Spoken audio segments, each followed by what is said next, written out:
नमस्कार, आप देख रहे हैं 4 PM। मैं हूं आपके साथ सिमरन। इस बुलेटिन में हम बात करेंगे देश और दुनिया की तमाम बड़ी खबरों की, लेकिन उससे पहले एक नजर आज की मुख्य सुर्खियों पर। सीएम केजरीवाल ने बढ़ाई बीजेपी की टेंशन, रिहाई से आप उम्मीदवारों को मिला बूस्टर, हरियाणा चुनाव में बड़ा खेल करने की तैयारी। सपा प्रमुख अखिलेश यादव ने की प्रेस कॉन्फ्रेंस, हिंदी दिवस की लोगों को दी बधाई, कहा ऐसा धोखा मुझे भी मिला था। कांग्रेस नेता प्रमोद तिवारी ने विदेश मंत्री पर साधा निशाना, कहा पड़ोसी देशों के साथ भारत के रिश्ते खराब। कांग्रेस अध्यक्ष मल्लिकार्जुन खड़गे ने बीजेपी पर कसा तंज, विदेश मंत्री के बयान पर दी कड़ी प्रतिक्रिया, कहा प्रधानमंत्री का चीनी प्रेम भारत के लिए खतरा।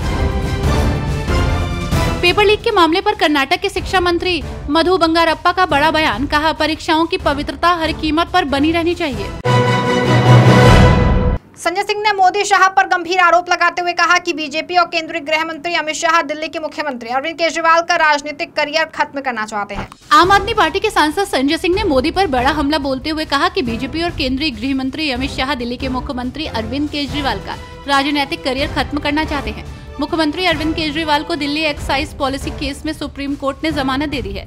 जस्टिस सूर्यकांत और जस्टिस उज्जवल भुइया की बेंच ने सीएम केजरीवाल को 10 लाख रुपए के बॉन्ड पर जमानत दी है। आपको बता दें कि अरविंद केजरीवाल की जमानत के साथ कुछ शर्तें भी लागू की गई हैं, जिसके तहत केजरीवाल न ही अपने दफ्तर जा पाएंगे और न ही किसी सरकारी फाइल पर दस्तखत कर पाएंगे।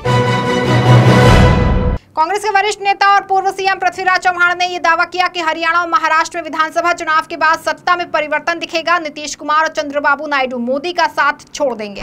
कांग्रेस के वरिष्ठ नेता और पूर्व सीएम पृथ्वीराज चव्हाण ने यह दावा किया कि हरियाणा और महाराष्ट्र में विधानसभा चुनाव के बाद सत्ता में परिवर्तन दिखेगा। इसका असर केंद्र में बीजेपी नीति सरकार की स्थिरता पर भी पड़ेगा।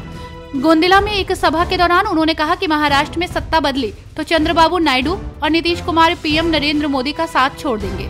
अपने संबोधन में उन्होंने कहा कि मुझे विश्वास है कि पूरा विदर्भ महाविकास अघाड़ी को बहुमत दिए बिना नहीं रहेगा। महाराष्ट्र में अगर सत्ता बदली और हरियाणा में तो बदलने ही वाली है, तो दिल्ली की सत्ता भी बहुत दिन तक नहीं रह पाएगी। मोदी सरकार की कुर्सी हिलने लगी है। एक बार ये चुनाव हो गया तो उसके बाद नीतीश कुमार और चंद्रबाबू नायडू उन्हें छोड़ देंगे। अटल बिहारी वाजपेयी के 13 महीने के कार्यकाल की तरह ही पुनरावृत्ति होगी। तेजस्वी यादव ने बीजेपी पर तंज कसते हुए कहा कि सुप्रीम कोर्ट की टिप्पणियों को देखा जाए तो जिस प्रकार से सरकारी एजेंसियों की पोल खोली जा रही है, तो ये भी ध्यान देने लायक है। दिल्ली सीएम अरविंद केजरीवाल को जमानत मिलने पर राजद नेता तेजस्वी यादव ने खुशी जताते हुए कहा कि काफी अच्छी बात है कि बेल हुई है, लेकिन सुप्रीम कोर्ट की टिप्पणी को देखा जाए तो जिस प्रकार से सरकारी एजेंसियों की पोल खोली जा रही है, तो ये भी ध्यान देने लायक है। जिस प्रकार से विपक्ष के लोगों को टारगेट किया जा रहा है, उस दौरान सुप्रीम कोर्ट द्वारा जो फटकार लगाई जा रही है, ये ध्यान देने लायक है। हम तो चाहेंगे कि निष्पक्ष जांच होनी चाहिए। मैं आम आदमी पार्टी और उनके नेता तथा उनके परिवार वालों को बधाई देता हूँ।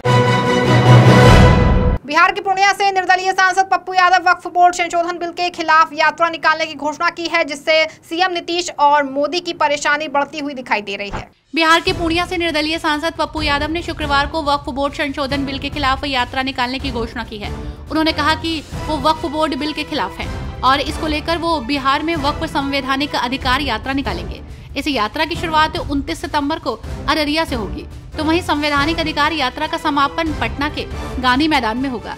कांग्रेस नेता पप्पू यादव ने कहा कि वक्फ संवैधानिक अधिकार यात्रा 29 सितंबर से निकलेगी। इसके अगले ही दिन 30 सितंबर को ये यात्रा किशनगंज पहुंचेगी। साथ ही 31 सितंबर को ये यात्रा कटिहार, कोसी और सीमांचल होते हुए पटना के गांधी मैदान में पहुंचेगी, जिसको लेकर पप्पू यादव का कहना है कि हर धर्म का अपनी धर्मार्थ संपत्तियों का संचालन एक संवैधानिक अधिकार है। हरियाणा विधानसभा चुनाव के लिए कांग्रेस ने अपने वरिष्ठ पर्यवेक्षकों की नियुक्ति कर दी है। कांग्रेस ने राजस्थान, दिल्ली और पंजाब से अपने 3 बड़े नेताओं को इसकी जिम्मेदारी दी है। हरियाणा विधानसभा चुनाव के लिए कांग्रेस ने अपने वरिष्ठ पर्यवेक्षकों की नियुक्ति कर दी है। कांग्रेस ने राजस्थान, दिल्ली और पंजाब से अपने 3 बड़े नेताओं को इसकी जिम्मेदारी दी है। कांग्रेस ने राजस्थान के पूर्व सीएम अशोक गहलोत, पूर्व केंद्रीय मंत्री अजय माकन और पंजाब कांग्रेस के सीनियर नेता प्रताप सिंह बाजवा को वरिष्ठ पर्यवेक्षक बनाया है। तो वहीं ऑल इंडिया कांग्रेस कमेटी की ओर से एक प्रेस नोट जारी कर इसकी जानकारी दी गई। कांग्रेस अध्यक्ष मल्लिकार्जुन खड़गे ने तत्काल प्रभाव से अशोक गहलोत, अजय माकन और प्रताप बाजवा को सीनियर ऑब्जर्वर नियुक्त किया है। सपा प्रमुख अखिलेश यादव ने प्रेस कॉन्फ्रेंस कर देश की जनता को हिंदी दिवस की बधाई दी और मायावती के साथ गठबंधन टूटने के बारे में भी जानकारी दी। हर वर्ष 14 सितंबर को हिंदी दिवस मनाया जाता है। इस क्रम में सपा प्रमुख अखिलेश यादव ने भी हिंदी दिवस की बधाई दी। एक प्रेस कॉन्फ्रेंस के दौरान उन्होंने कहा कि आजादी के दीवानों के बीच हिंदी उर्दू को लेकर एक क्रांति बनी। हम जितना हिंदी भाषा का सम्मान कर रहे हैं उतना ही अन्य भाषाओं का भी सम्मान करना होगा। दान, वीरता और त्याग का कर्ण से बड़ा कोई उदाहरण नहीं है। राजनीति में हमें विचारों को, सिद्धांतों को लेकर जो त्याग करना होगा वो त्याग हम करेंगे। इस दौरान अखिलेश ने बसपा के साथ गठबंधन टूटने को लेकर भी जवाब दिया। अखिलेश यादव ने कहा कि कुछ परिस्थितियां ऐसी रहीं जिसकी वजह से गठबंधन नहीं चला। जिस समय बसपा का गठबंधन टूटने का ऐलान हुआ उस समय मेरी बाईं तरफ बैठे बीएसपी के एक नेता ने कहा कि ऐसा धोखा मुझे भी मिला था और आपको भी मिला है। शिवसेना यूबीटी नेता अरविंद सावंत ने पीएम मोदी और बीजेपी पर निशाना साधते हुए कहा कि एक दिन भी नहीं जाता कि हमारे जवानों पर हमला ना हो और हमारे जवान शहीद ना हो। शिवसेना यूबीटी नेता अरविंद सावंत ने पीएम मोदी और बीजेपी पर निशाना साधा। अरविंद सावंत ने कहा कि प्रधानमंत्री नरेंद्र मोदी जी ने कहा था धारा 370 हटने के बाद जम्मू कश्मीर में अमन और शांति हो जाएगी, लेकिन ऐसा नहीं हुआ। एक दिन भी नहीं जाता कि हमारे जवानों पर हमला ना हो और हमारे जवान शहीद ना हो। आगे कहा कि जम्मू कश्मीर में चुनाव भी हैं और ऐसी स्थिति में आतंकवादी हमला होना सरकार के ऊपर लांछन है।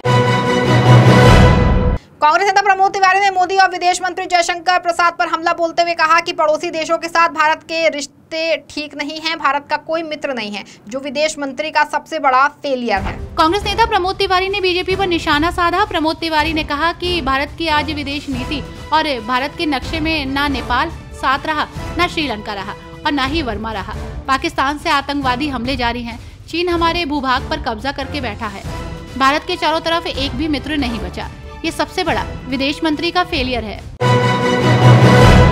इस बुलेटिन फिलहाल बस इतना ही। ऐसी तमाम राजनीतिक खबरों के लिए बने रहें और देखते रहें 4 PM। धन्यवाद।